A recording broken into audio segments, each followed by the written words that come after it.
Juan Bautista Alberdi. Sistema económico y rentístico de la Confederación Argentina según su Constitución de 1853.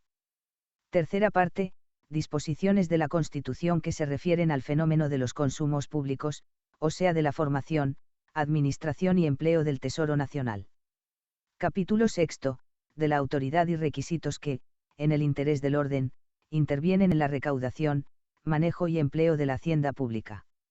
Esta materia, la más grave y delicada de las tratadas en esta obra, por ser la más práctica y la más relacionada con los intereses de la política activa y militante de la Confederación, sería digna de un libro contraído exclusivamente a su estudio, diferente del que forma la materia principal de este, por cuya razón solo expondremos a su propósito en otros tantos artículos.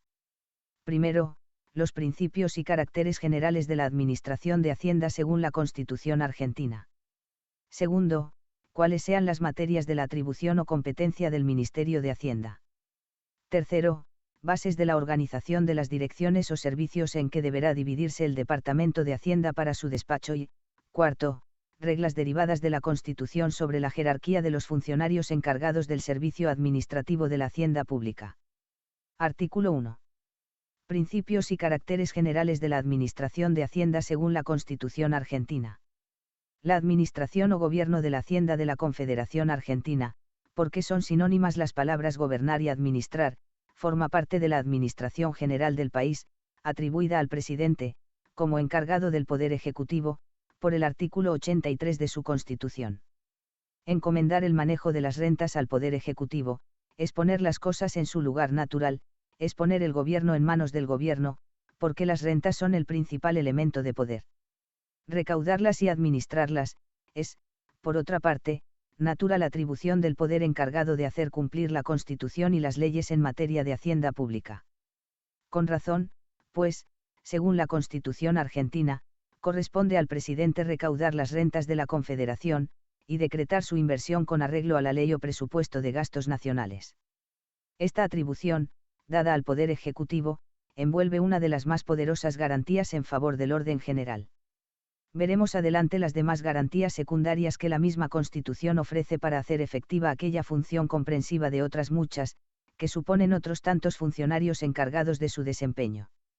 Es tan esencial del Poder Ejecutivo la administración del Tesoro Público, que todo estatuto que le despoje de ella, en todo o parte del poder que le da la Constitución, desnaturaliza a ese ramo importante del gobierno del país, y ataca la Constitución en su base más fuerte.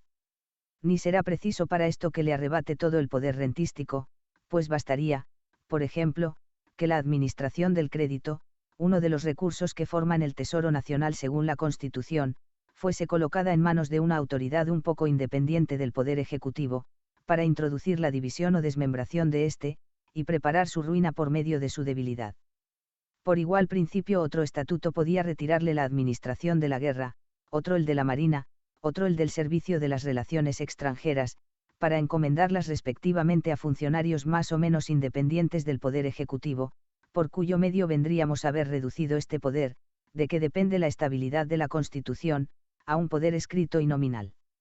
No, las leyes orgánicas de la administración o ejecución del poder constitucional en materia de hacienda deben ser, como lo expresa su nombre, simples medios de poner en ejercicio y acción lo que está en la Constitución, la cual en cierto modo contiene ya trazado el plan de la administración a grandes rasgos, desde luego que contiene trazada y delineada la composición del Poder Ejecutivo, que no es más que el mismo poder administrativo llamado con otro nombre. En este punto es peligrosísimo olvidar el principio tantas veces repetido, de que, los preceptos del derecho público, los artículos de la Constitución, son otras tantas cabezas de capítulos del derecho administrativo, así en materia de rentas como en el resto de la administración general. Es posible a veces copiar sin inconveniente un código de comercio, o un código civil, porque contienen principios de derecho de aplicación universal, pero es raro poder copiar, sin incurrir en despropósitos, las reglas de administración de un país regido por constitución diferente de la nuestra, porque esas reglas son inseparables del modo de ser peculiar del gobierno puesto en ejercicio por su intermedio. Por eso un mismo país, luego que altera la constitución de su gobierno, tiene necesidad de obrar un cambio análogo en el sistema de su administración o manera de poner en ejercicio su moderno régimen. Por eso no hay código administrativo en ningún país, pues sería imposible o inútil codificar reglas que cambien cada día como las necesidades y condiciones del gobierno político.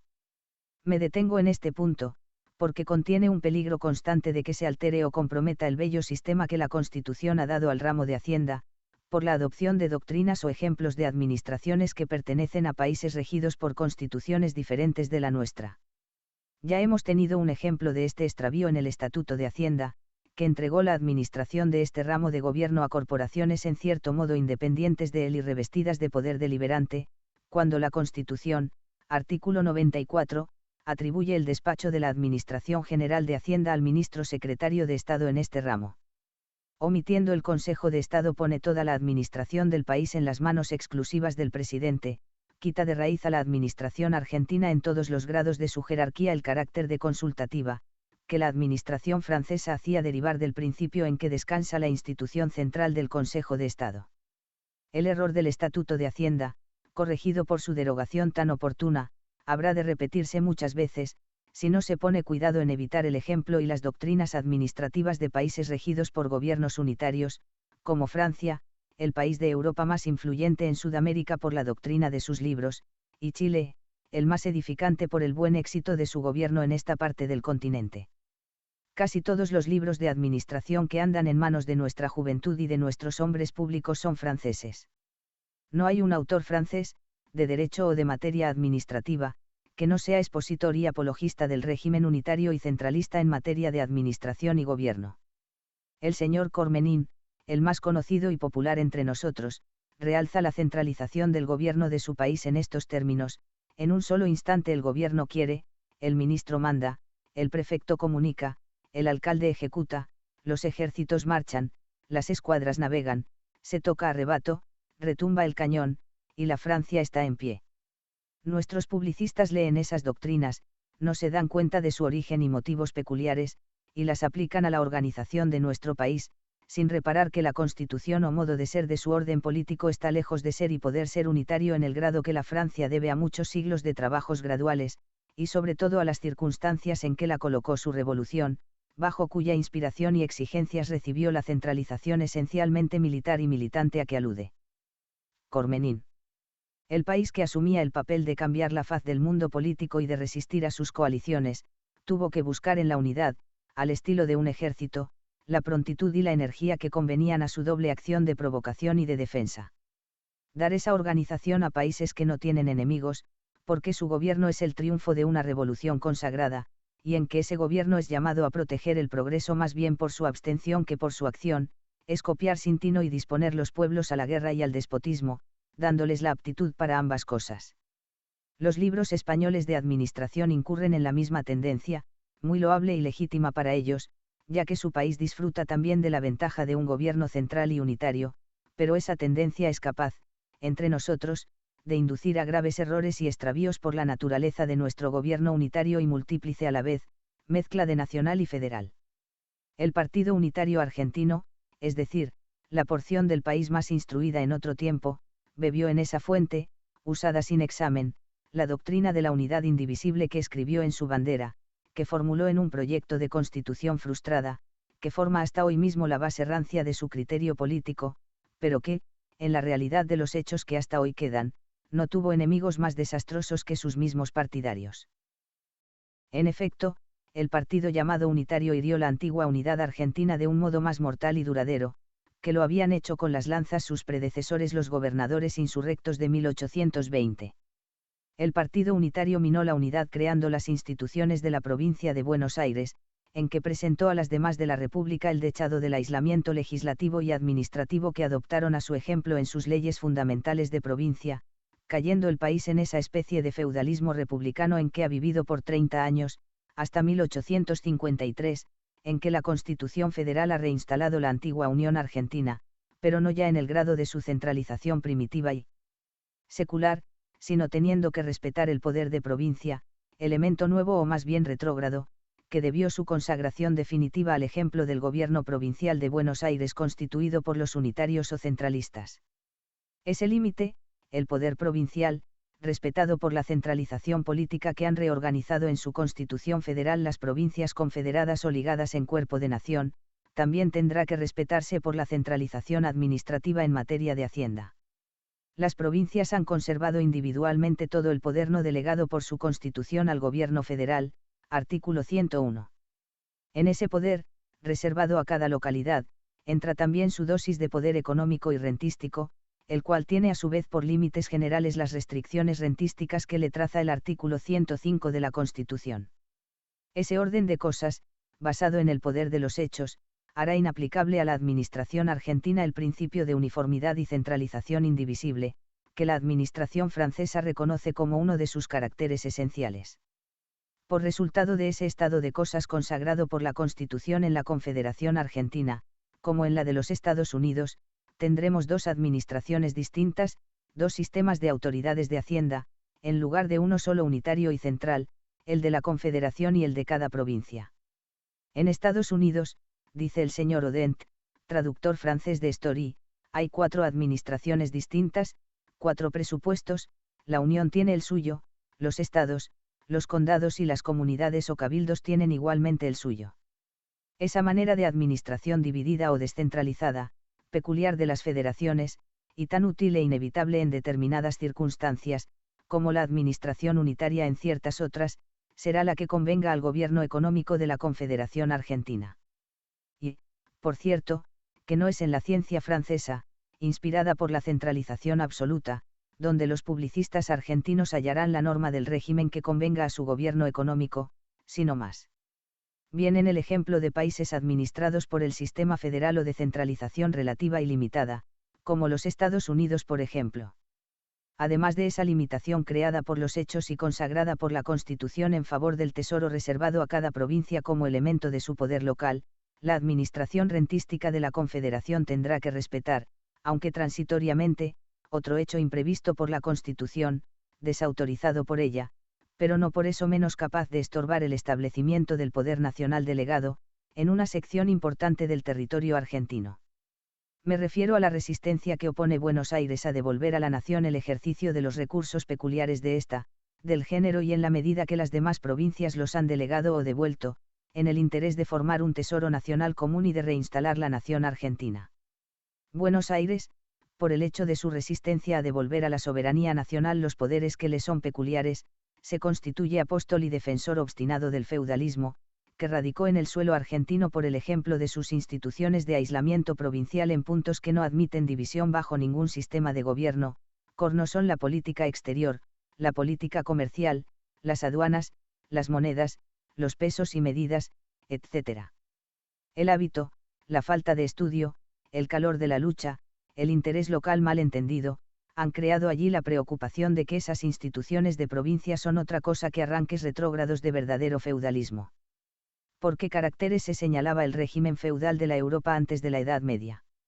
Muy principalmente por la descentralización administrativa, llevada a un extremo en que los señores o grandes propietarios territoriales, los prelados y las corporaciones ejercían el derecho de acuñar moneda, de crear judicaturas, de administrar justicia y de imponer contribuciones. Cada ciudad y aun cada villa, dice Colmeiro, tenía un fuero particular y constituía un pequeño estado con sus privilegios y magistrados, cada uno sin vínculos que los ligaran entre sí y sin subordinación a un poder común. Entonces no había espíritu nacional ni existencia colectiva, solo se reconocían grupos de intereses divergentes o encontrados y sentimientos de un egoísmo local, incapaces de elevarse hasta la concepción de la idea generosa de un bien público. Este cuadro trazado por una mano extraña y distante, no es el de la situación que han presentado los pueblos argentinos por 30 años. Pues bien, el único que queda firme, solo, en ese terreno de retroceso, después que todos los demás pueblos argentinos se han constituido en cuerpo de nación, es la provincia de Buenos Aires, que defiende y disputa a la nación el poder de sellar moneda de provincia, de tener diplomacia de provincia, de celebrar tratados internacionales de provincia, de crear aduanas provinciales, etc. La falta del gobierno nacional y central derrocado en 1820 permitió que el ejercicio de esos abusos no apareciese como un desmentido dado a la existencia de una nación argentina. Pero después de reinstalado ese gobierno por la Constitución de 1853, tales poderes ejercidos por una provincia del país no podrían tener otro carácter que el de un resto del desquicio pasado, un verdadero resto del feudalismo de 30 años. Para conservarlos en presencia de la nación constituida, a pesar de la provincia que resistía devolver esos poderes, Buenos Aires dio a su provincia el nombre de Estado, buscando en la analogía de los países confederados una excusa a la retención de esos poderes, pero ya era tarde, porque hacía 30 años que los ejercía con el nombre de provincia, como consta de todas las leyes expedidas en ese largo periodo y de todos los tratados internacionales celebrados por la República Argentina, entre los cuales no se hallará uno solo en que Buenos Aires no esté nombrada como provincia integrante de la nación argentina.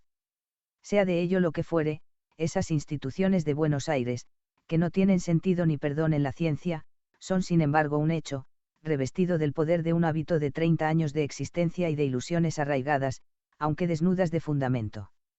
La Administración de Hacienda de la Confederación Argentina tendrá que darse cuenta de ese hecho, y contar con la resistencia y limitaciones que opondrá él a su centralización relativa en todo el territorio por algunos años.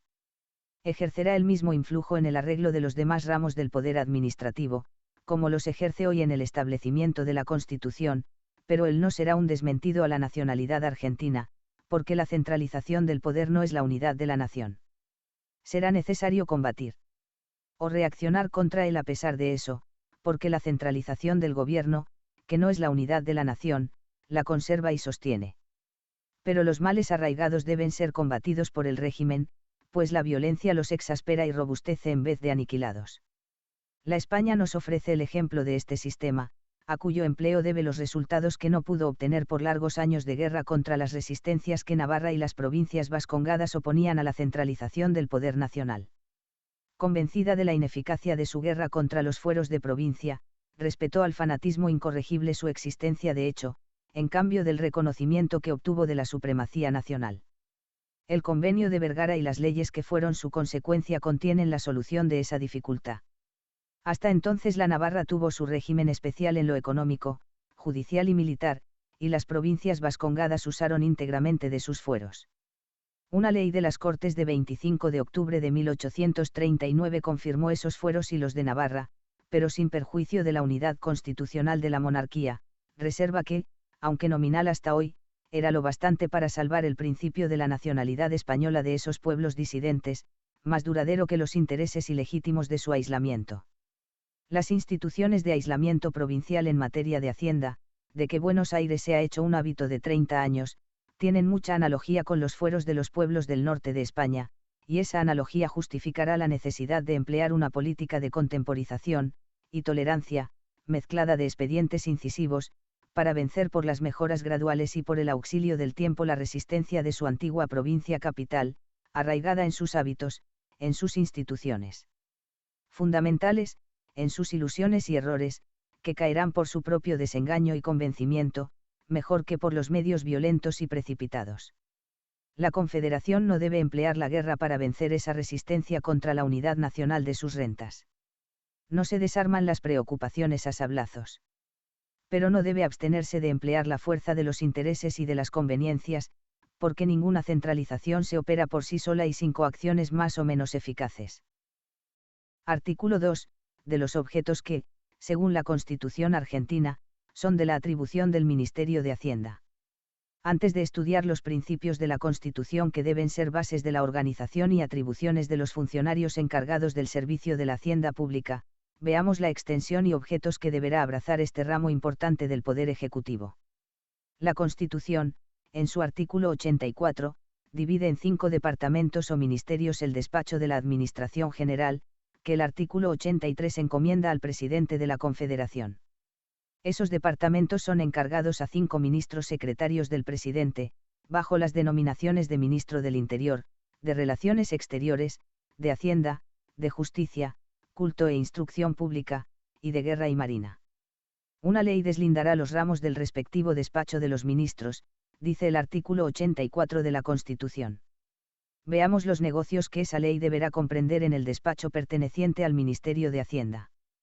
El comercio, la agricultura, los trabajos públicos y, en general, los intereses materiales y económicos que tanta predilección tienen de parte de la Constitución argentina, y que en países constituidos con menos miramiento a ellos forman, sin embargo, otros tantos objetos de ministerios separados, en cuál de las 5 divisiones admitidas por la Constitución argentina para el despacho de su Administración General deberán comprenderse tales objetos y los conexos con ellos, sino en la división O. Departamento de Hacienda.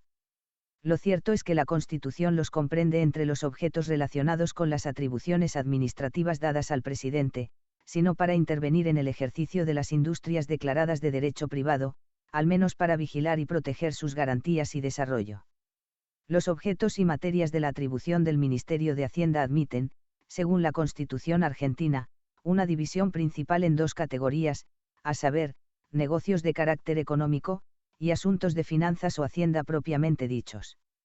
Pueden ser materia de los decretos, reglamentos y ordenanzas del Ministerio de Hacienda, encaminados a poner en ejecución las leyes sobre este ramo del Gobierno general, los trabajos de utilidad pública, los arreglos al comercio interior, los reglamentos de navegación interior, la agricultura, minería, fábricas, artes y oficios, los premios y estímulos a las industrias, los bancos particulares, las sociedades anónimas y los medios estimulantes de traer capitales extranjeros, la estadística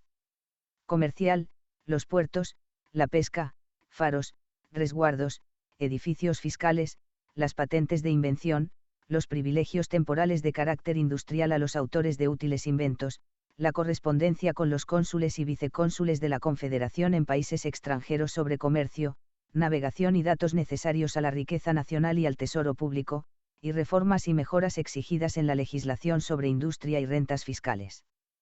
Por sus atribuciones de carácter rentístico o hacendista propiamente dicho, el Ministerio de Hacienda recibirá probablemente de la ley que organice su despacho la incumbencia de los siguientes negocios: refrendar y legalizar todos los actos del presidente sobre negocios económicos de Hacienda de la Confederación. El ministro es responsable de los actos que legaliza y acuerda, según el artículo 85. Puede tomar resoluciones por sí solo en lo concerniente al régimen económico y administrativo de su respectivo Departamento de Hacienda, según el artículo 86. Presentar todos los años al Congreso, a la apertura de sus sesiones, una memoria detallada del estado de la Confederación en lo relativo a los negocios de Hacienda. En esa memoria el ministro, a más del estado comparativo de las rentas y gastos de la República, debe hacer conocer al Congreso sus miras sobre los medios de sostener el crédito del país, de mejorar su posición económica, de agrandar los recursos y entradas de su tesoro, de perfeccionar la organización y aclarar las atribuciones de las direcciones o servicios en que esté subdividido el Despacho General de Hacienda. Formar el presupuesto de entradas y gastos. Dirigir y proveer todo lo conducente a hacer recaudar las rentas de la Confederación, y decretar su inversión con arreglo a las leyes de gastos anuales, correr con la subasta y arriendo de la recaudación de ramos fiscales. Redactar las instrucciones y reglamentos que juzgare necesarios para poner en ejecución las leyes federales sobre Hacienda, cuidando de no alterar su espíritu con excepciones reglamentarias. Redactar los proyectos de ley que emanen del Ejecutivo en materia de Hacienda, y los decretos para la sanción y promulgación de las leyes sobre el caso, encomendada al presidente. Despachar en los nombramientos y remociones de los empleados de la Administración de Hacienda que fueren de la atribución del presidente. Administrar y conservar los fondos del Tesoro Nacional, los bienes nacionales, baldíos, caminos, muelles, edificios fiscales. Dirigir todas las operaciones y negociaciones del Tesoro de la Confederación. Correr con el reconocimiento, consolidación, pago de interés y amortización de la deuda pública de la República, de todo carácter y en todos sus grados. Dirigir y ejercer una inspección activa y vigilante sobre todas las oficinas, tanto centrales como provinciales de carácter nacional, en punto a contabilidad, a cuenta y razón de sus entradas y salidas. Administrar o despachar lo relativo a casas de moneda, a pesos y medidas. Pedir a los jefes de todos los ramos y departamentos de la Administración, y por su conducto a los demás empleados, los informes que juzgue convenientes al desempeño de su Ministerio de Hacienda. Tales son los límites del poder administrativo del presidente, cuyo despacho pertenece por la Constitución a su ministro secretario de Hacienda. Más adelante, al tratar de la jerarquía de los funcionarios de Hacienda, veremos cuál es la medida del poder propio, que el ministro inviste en la gestión de esos actos y en el desempeño de esas funciones. Por ahora veamos qué reglas suministra la Constitución para organizar las varias direcciones o servicios en que naturalmente habrá de dividirse el despacho de la Administración de Hacienda por una necesidad de su mejor y más expedito desempeño.